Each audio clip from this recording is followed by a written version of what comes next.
Halo, saya Dr. Edward, dokter spesialis kedokteran fisik dan rehabilitasi. Di video ini, saya ingin membahas tips bagaimana cara mencegah jatuh pada orang tua. Video ini sangat penting buat bapak atau ibu yang usianya di atas 60 tahun. Untuk kalian yang di bawah 60 tahun, video ini juga penting sekali buat orang tua, kakek, nenek, atau saudara-saudara lainnya juga yang usianya di atas 60 tahun. Jatuh adalah suatu kejadian yang sangat tidak diharapkan. Tapi sebenarnya efek dia sangat lebih serius untuk para lansia. Kenapa? Karena komplikasinya itu bisa sampai fatal. Yang sering terjadi ini, pertama bisa terjadi cedera kepala, sehingga perdarahan dalam kepala. Kedua, komplikasi yang bisa terjadi adalah patah tulang. Patah tulang ini biasa terjadi pada tangan. Tangan ini terjadi patah karena ketika kita menahan badan kita waktu jatuh, dia bisa patah.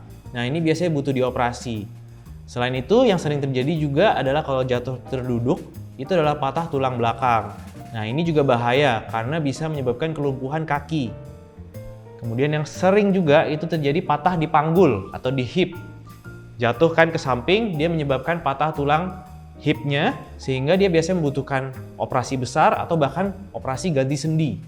Nah, jadi memang yang paling baik itu adalah mencegah jatuh itu sendiri. Jangan sampai terjadi jatuh.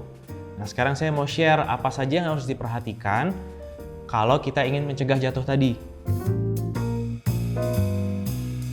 Yang pertama adalah faktor kesehatan. Jadi, adakah penyakit-penyakit yang diderita oleh orang tersebut? Misalkan punya masalah tekanan darah tinggi atau tekanan darah rendah.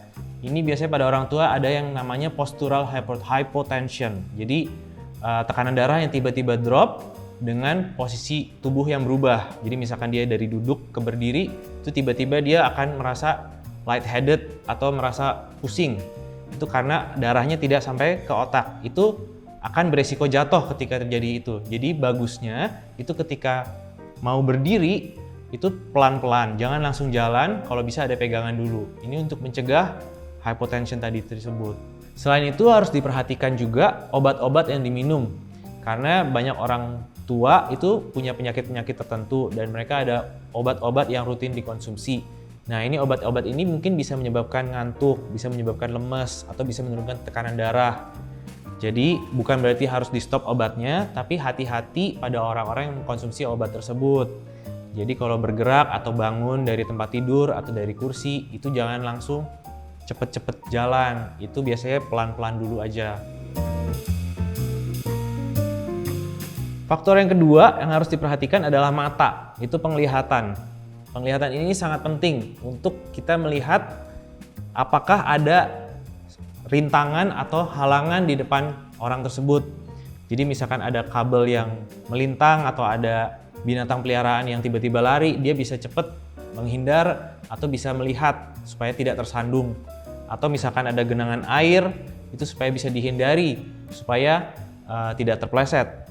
Tapi memang ini harus diperiksa dulu penglihatannya dengan baik, biasanya ke dokter mata untuk memastikan tidak ada masalah, misalkan ada silinder atau minus yang bertambah, atau misalkan ada katarak. Ini juga harus dipastikan baik penglihatannya.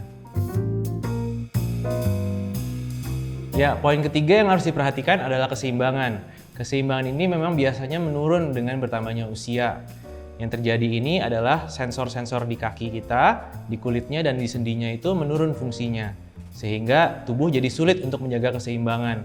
Ini memang bisa terjadi karena penuaan biasa atau bisa juga terjadi karena suatu penyakit tertentu seperti gangguan saraf tepi atau neuropati perifer. Ini yang membuat kaki kita terasa kebas atau mati rasa. Nah, kalau sudah terjadi seperti ini, kita bisa latih sebenarnya keseimbangannya.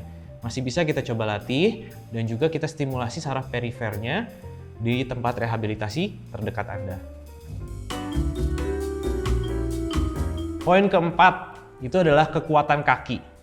Jadi kekuatan kaki itu sangat penting untuk menjaga keseimbangan. Karena ketika kita sudah merasa mau jatuh, kita harus bisa menahan badan kita saat mau jatuh tadi supaya tidak jadi jatuh. Nah, kita butuhkan otot-otot kaki yang kuat. Oleh karena itu kita harus latih kekuatan kaki tersebut dengan latihan-latihan. Latihannya sudah saya pernah share di video saya yang lain, bisa dicek di sana untuk dilakukan latihan-latihan sederhana di rumah. Ya, dan poin kelima yang harus diperhatikan itu adalah lingkungan.